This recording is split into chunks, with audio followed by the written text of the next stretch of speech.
어제 이어서 20장 24절부터 34절까지입니다.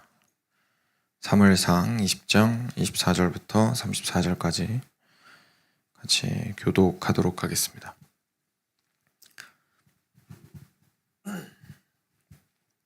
제가 먼저 한 절 읽겠습니다. 성도님들 이어서 읽어주시기 바랍니다. 다윗이 들에 숨으니라. 초하루가 되매 왕이 앉아 음식을 먹을 때에 평시와 같이 자기 곁 요나단은 서 있고 아브넬은 사울 곁에 앉아 있고. 그러나 그날에는 사울이 아무 말도 하지 아니하였으니 이는 생각하기를 그에게 무슨 사고가 있어서 부정한가 보다, 정령이 부정한가 보다 하였음이더니 여전히 비었으므로 사울이 그의 아들 요나단에게 묻되 이새의 아들이 어찌하여 어제와 오늘 식사에 나오지 아니하느냐 하니 요나단이 사울에게 대답하되 다윗이 내게 베들레헴으로 가기를 간청하여 이르되 원하건대 나에게 가게 하라. 우리 가족이 그 성읍에서 제사할 일이 있으므로 나의 형이 내게 오기를 명령하였으니 내가 네게 사랑을 받거든 내가 가서 내 형들을 보게 하라 하였으므로 그가 왕의 식사 자리에 오지 아니하였나이다 하니 사울이 요나단에게 화를 내며 그에게 이르되 패역무도한 계집의 소생아 내가 이새의 아들을 택한 것이 내 수치와 내 어미의 벌거벗은 수치됨을 내가 어찌 알지 못하랴. 이새의 아들이 땅에 사는 동안은 너와 내 나라가 든든히 서지 못하리라. 그런즉 이제 사람을 보내어 그를 내게로 끌어오라. 그는 죽어야 할지니라 한지라. 요나단이 그의 아버지 사울에게 대답하여 이르되 그가 죽을 일이 무엇이니이까 무엇을 행하였나이까. 사울이 요나단에게 단창을 던져 죽이려 한지라. 요나단이 그의 아버지가 다윗을 죽이기로 결심한 줄 알고 심히 노하여 식탁에서 떠나고 그 달의 둘째 날에는 먹지 아니하였으니 이는 그의 아버지가 다윗을 욕되게 하였으므로 다윗을 위하여 슬퍼함이었더라. 아멘. 네. 이 정도만 해도 잘 들리시나요? 마이크가? 이 정도만 해도? 네. 네, 알겠습니다. 감사합니다. 제가 듣기에는 이렇게 땡겨야 잘 들려서. 네. 사무엘상 말씀 저희 계속 보고 있습니다. 사건 몇 가지로 끝날 것 같은데 계속 등장을 하죠. 이야기들이. 오늘은 또 우리 사울이 아주 참 해서는 안 되는 일을 하는 것을 저희가 볼 수 있게 되는데요.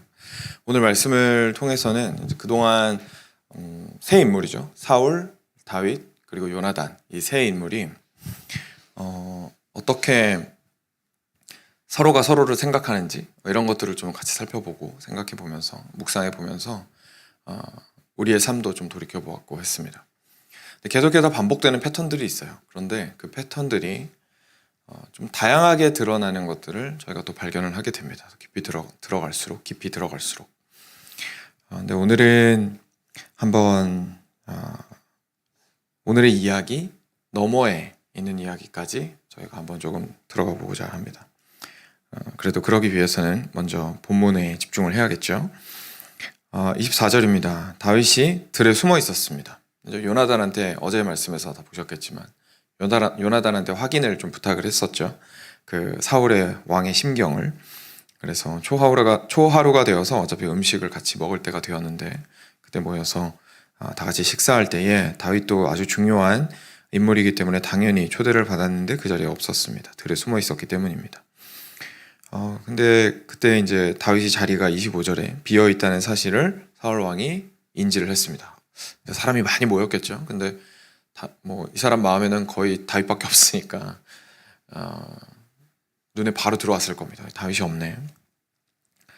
그러다 26절입니다. 근데 그날에는 사울이 아무 말도 안 했어요. 왜냐하면 보통 그 레위기 말씀을 보면 화목제나 이런 제물을 드렸을 때 본인이 전쟁터에 있다가 들어왔거나 아니면 다른 어떤 부정한 일을 해서 여기서 부정하다라는 건 나쁘다는 뜻이 아닙니다. 이건 이제 나중에 그 구약 혹시나 레위기 설교하게 되면 다루게 되겠지만 이건 나쁘다라는 뜻이 아니라 어떤 특정한 일들을 하나님께서 부정하다라고 규정을 하신 다음에 그 일들을 하면 하나님 앞에 나오거나 하나님 앞에 제사 드리거나 하는 일을 이제 금하신, 근데 완전히 금하신 건 아니고 며칠 동안에 정결하게 할 수 있는 날짜를 주시고 정하게 하신 것이고요. 그 일 자체가 잘못됐다는 뜻은 절대로 아닙니다. 아무튼 그래서 사울이 생각했죠. 뭐 없는 거 보니까 아마 무슨 일이 있나 보다. 여기 사고가 났다는 게 뭐 자기가 모르는 일이 있다, 그냥 이런 뜻이죠. 자기가 모르는 특별한 일이 있나 보다 라고 생각을 했습니다. 그리고는 그날은 넘어갔어요, 무사히. 그런데 둘째 날 보니까 다윗이 없는 걸 보니까 이게 마음이 막 불편해지죠. 없어서 불편한 것도 있을 거고, 있어야 지금 뭐라고 한마디를 하든지 뭐 창을 던지든지 할 텐데 없으니까 또 마음이 불안한 것도 있을 겁니다. 그래서 결국 요나단한테 물어봅니다. 이새의 아들이 어찌하여 어제와 오늘 식사에 나오지 않았느냐. 그랬더니 요나단이 말하죠. 다윗이 나한테 베들레헴으로 가기를 간청했습니다, 아버지. 베들레헴으로, 고향으로 가서 우리 가족이 다 함께 제사할 일이 있으니까 좀 양해를 해주시기 바랍니다. 형들이 저를 불렀습니다 라고 말 좀 해달라고 저한테 부탁했습니다, 아버지 라고 요나단이 사울에게 이야기합니다. 그랬더니 사울이 요나단한테 이번에는 화를 냅니다. 요나단한테 화를 내요. 요나단한테 화를 내면서 패역무도한 계집의 소생아, 자기 아들한테 이렇게 이야기하는 겁니다. 패역무도한 계집의 소생아, 내가 이새의 아들을 택한 것이, 이제 사울도 알고 있는 거죠. 요나단이랑 그 다윗이 아주 각별한 사이라는 것을. 근데 너가 너 마음에 그 친구를 그렇게 들어하고 내가 그렇게 다윗을 미워하는데도 불구하고 그렇게 다윗을 사랑하고 다윗과 함께 지내는 것은 너의 수치와 내 어머니의 벌거벗은 수치됨을 나는 잘 알고 있다. 내가 어찌 알지 못하랴. 그러니까 너를 낳은 어머니의 수치이고 너가 다윗이랑 지내는 것은, 그리고 너의 수치이다. 너의 부끄러움이다. 너의 영광을 실추시키는 것이고 너를 낳은 어미의 영광을 실추시키는 것이다. 그걸 내가 모를 줄 아느냐라고 아주 강력하게 비난합니다.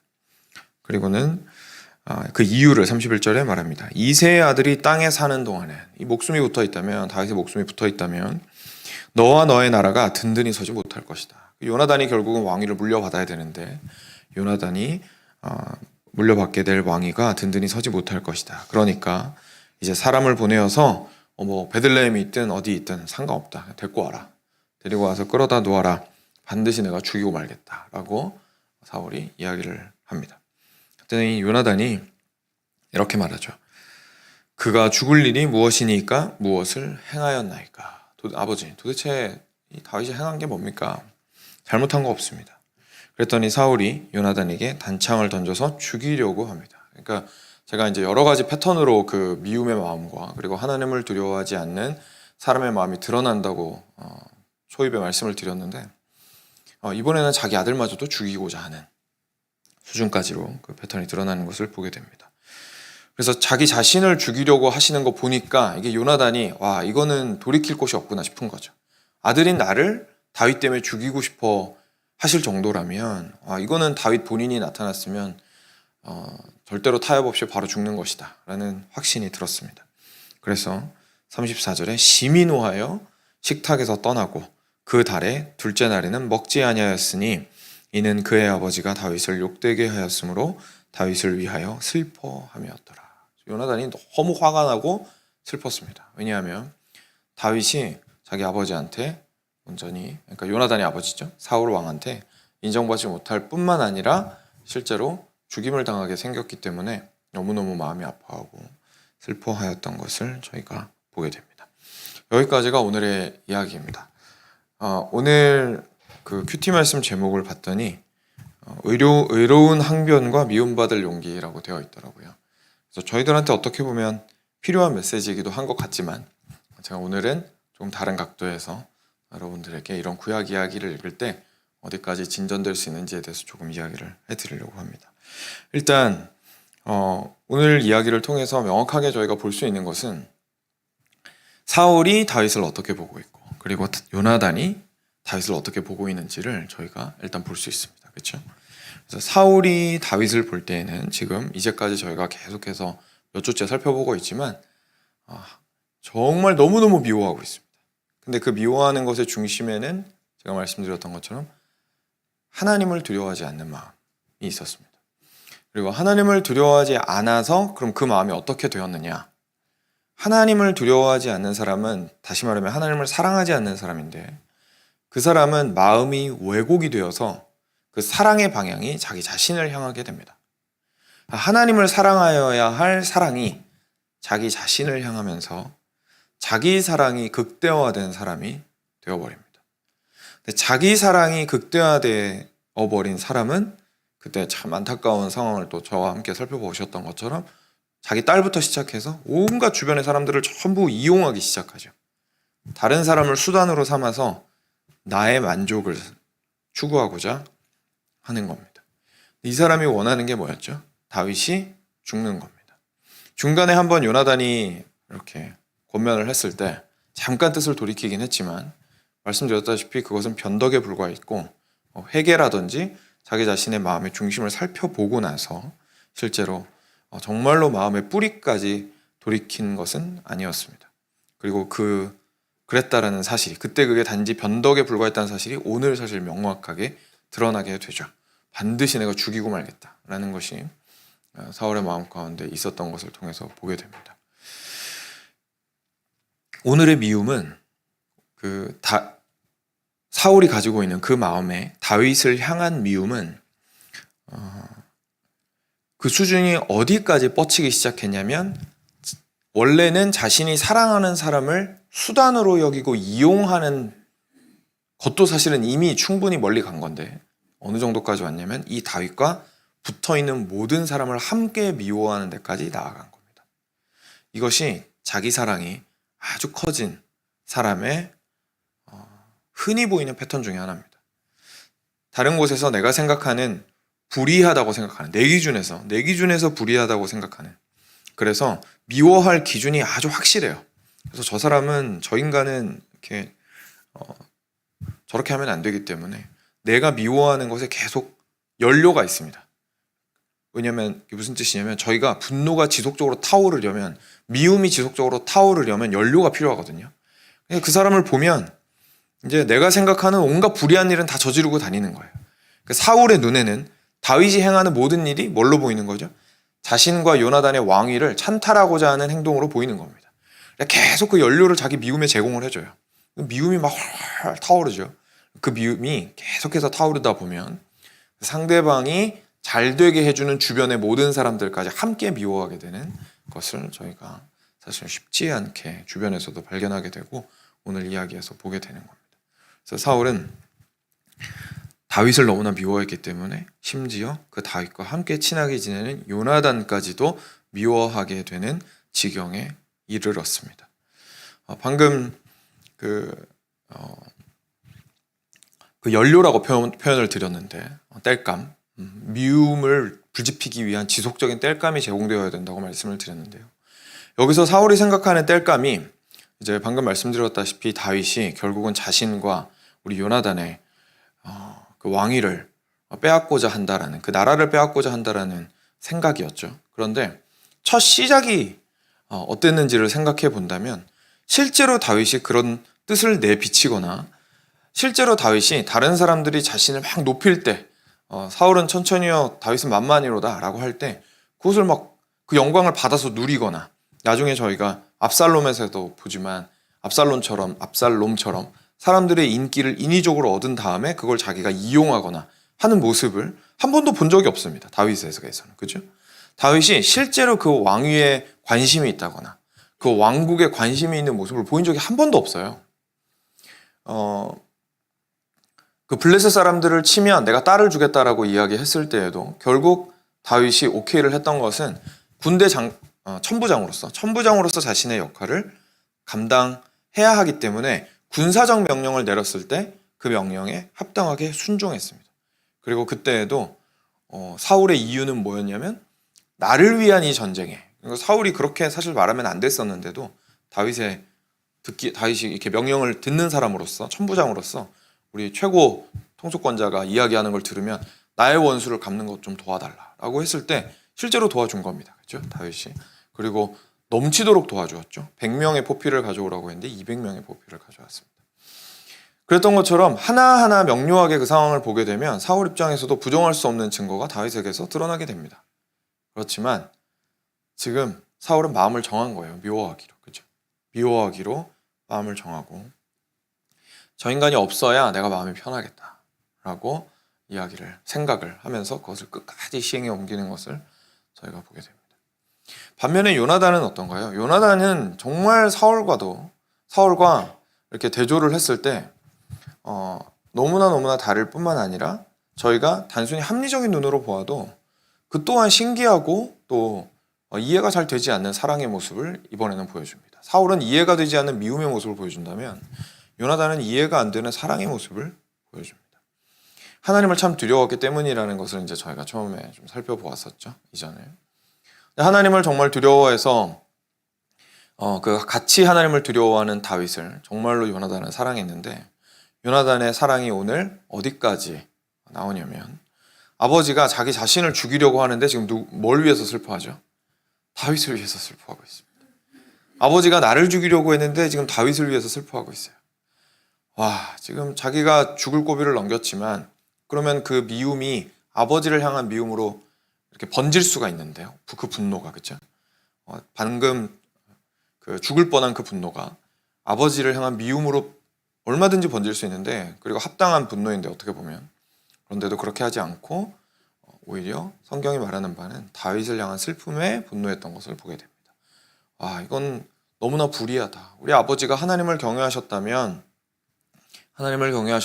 다윗을 이렇게 부당하게 대하지 않으셨을 텐데, 오히려 다윗이, 그러니까 항변하죠. 오히려 다윗이 아버지 위에서 한 일이 얼마나 많은데 라고 하면서 이야기합니다. 근데 저희가 이해가 되지 않는 건 실제로 다윗이 사울 왕가를 위협한 적은 한 번도 없지만 사울이 요나단한테 했던 그 말은 일리는 있는 말인 거예요. 그렇죠?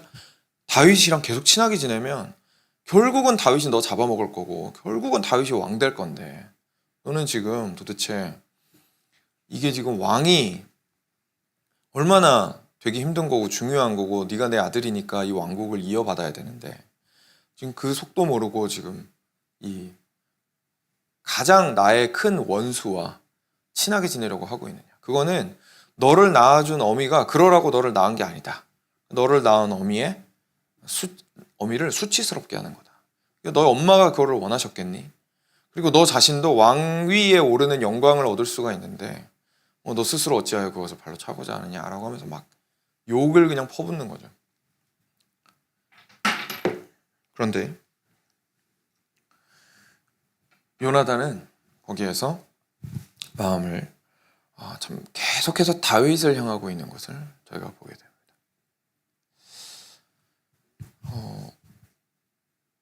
여기서 그치면요, 저희는 그냥 단순히 교훈으로서만 오늘 이야기를 받을 수밖에 없습니다. 그런데 제가 이때까지는 한 번도 예수님 이야기를 한 적이 없죠.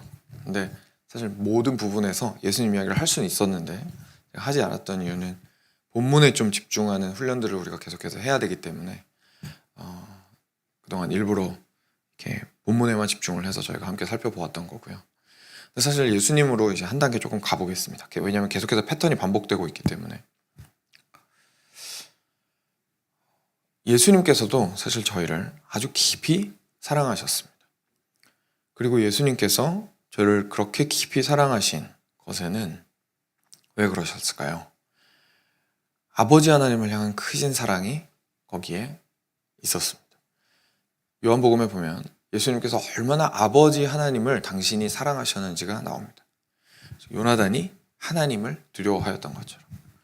그랬을 때에 하나님 아버지께서 사랑하시는 당신의 백성들을 예수님께서는 크게 사랑하셨던 것이죠.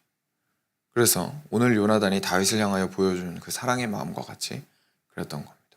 그래서 요나단이 끝까지 다윗을 사랑했던 것처럼 예수님께서는 끝까지 당신의 백성들을, 하나님 아버지께서 사랑하시는 그 백성들을 사랑하셨습니다.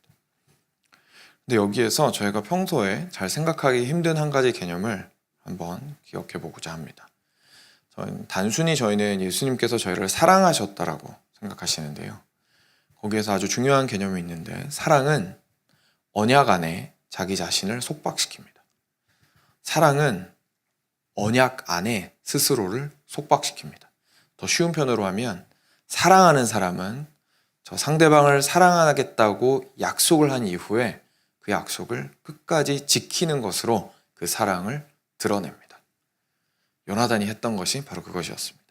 요나단이 단순히 감정적으로 다윗을 참 많이 좋아했구나라는 것만으로는 다 설명이 되지 않습니다. 요나단이 멍청했을까요?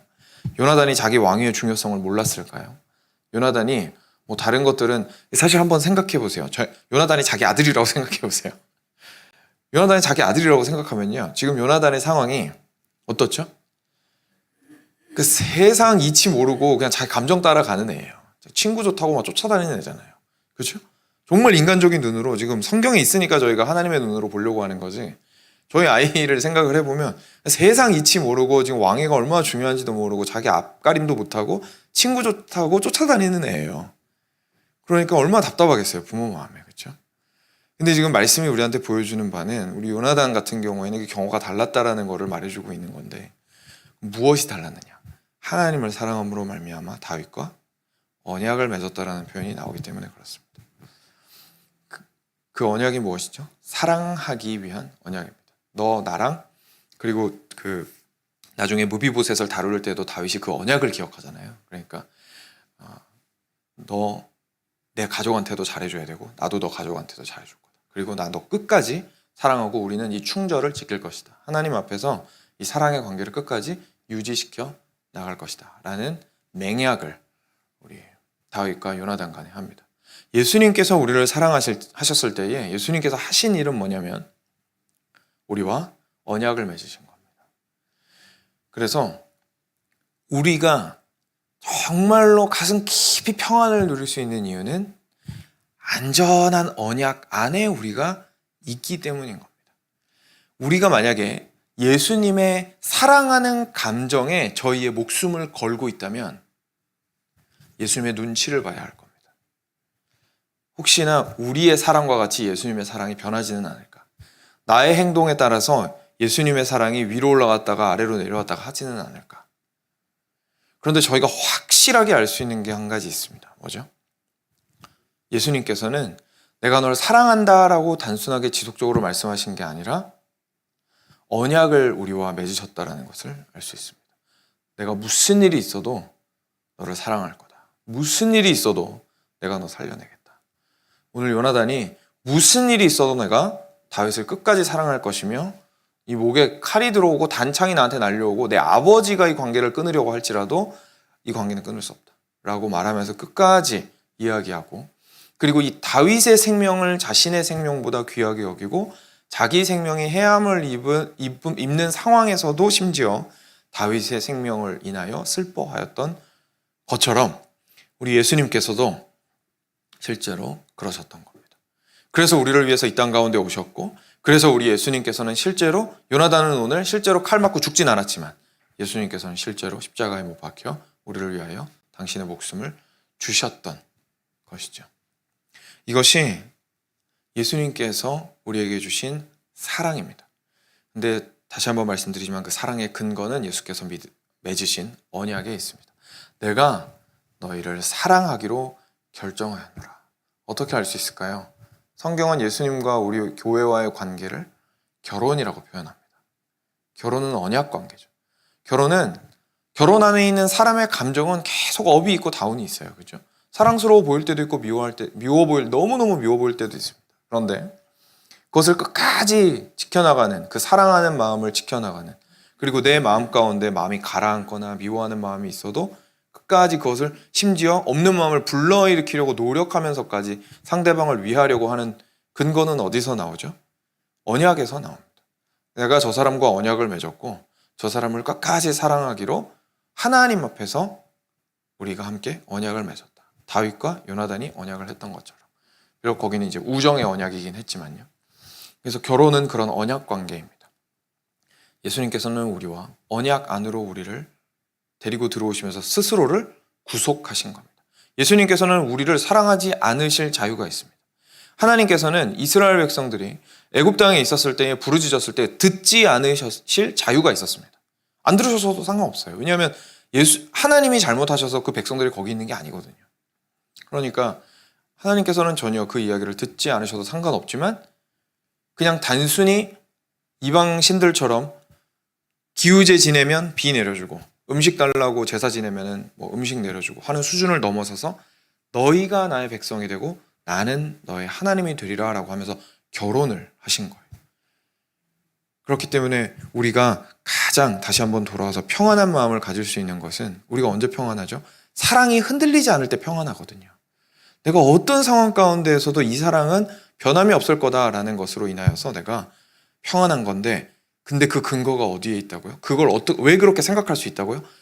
이게 하나님의 감정에 있는 게 아니라 하나님께서 나의 행동에 따라서 변화되시는 감정에 나의 목숨이 왔다 갔다 하는 게 아니라 하나님의 언약 안에 내 인생이 들어와 있구나라는 것을 깨달음으로써 지금 내가 예수님의 사랑이 느껴지지 않더라도 그 사랑은 반드시 나와 함께한다. 왜냐하면 예수님께서 약속하셨기 때문이다 라는 것을 저희가 알므로써 평안할 수 있는 겁니다. 지금 오늘 요나단이 그런 예수님의 모습을 보여주고 있는 거죠. 다윗은 지금 모르죠. 요나단이 어떤 모습을 하고 있는지. 다윗은 아마 그 풀밭에서 많이 마음이 요동치고 두려웠겠지만 요나단을 끝까지 믿었을 겁니다. 그렇죠? 요나단은 배반하지 않을 거다. 왜냐하면 지금 이 상황에서 다윗은 누구보다 불안할 수 있습니다. 왜요? 요나단이 변심을 살짝만 하면 어디 숨어 있는지 알기 때문에 바로 가서 잡아서 죽일 수 있거든요. 근데 다윗은 왕에게 가장 가까운, 심지어 아들인 요나단한테 자신의 생명을 내어 맡기고 부탁할 수 있는 수준까지 갔던 겁니다. 그리고 자신은 들판에서 편안하게 있을 수 있었던 거죠. 물론 그 편안함이 정말 뭐 침대에 누운 편안함은 아니었겠지만 큰 신뢰를 가지고 그 자리에 있을 수 있었을 겁니다. 그리고 실제로 요나단은 그런 언약에 충실한 사랑을 보여주었습니다. 사랑하는 여러분, 오늘은 그 사랑을 기억하셨으면 좋겠습니다. 하나님께서는 단순히 우리를 그냥 사랑하시는 분이 아니십니다. 그냥 단순히 사랑하셔서 사랑하는 마음이 크셔서 아들을 보내주시고 끝나신 분이 아니십니다. 하나님께서는 전혀 그렇게 하지 않으셔도 되는데 우리를 너무 사랑하셔서 그 사랑의 언약 관계 안으로 당신 자신을 밀고 들어오신 분이십니다. 그래서 우리로 하여금 그 사랑에 대한 참 평안을 누릴 수 있도록 하여 주신 분이십니다. 그래서 진짜 사랑을, 오늘 요나단의 사랑도 너무 큰데 저희가 흉내낼 수 없을 정도로 큰 사랑인데 그 사랑보다도 더 큰 사랑을 보여주신 분이 바로 우리의 큰형님 되시는 예수 그리스도이십니다. 그래서 저희가 함께 그것을 기억하면서 함께 기도하기를 원합니다.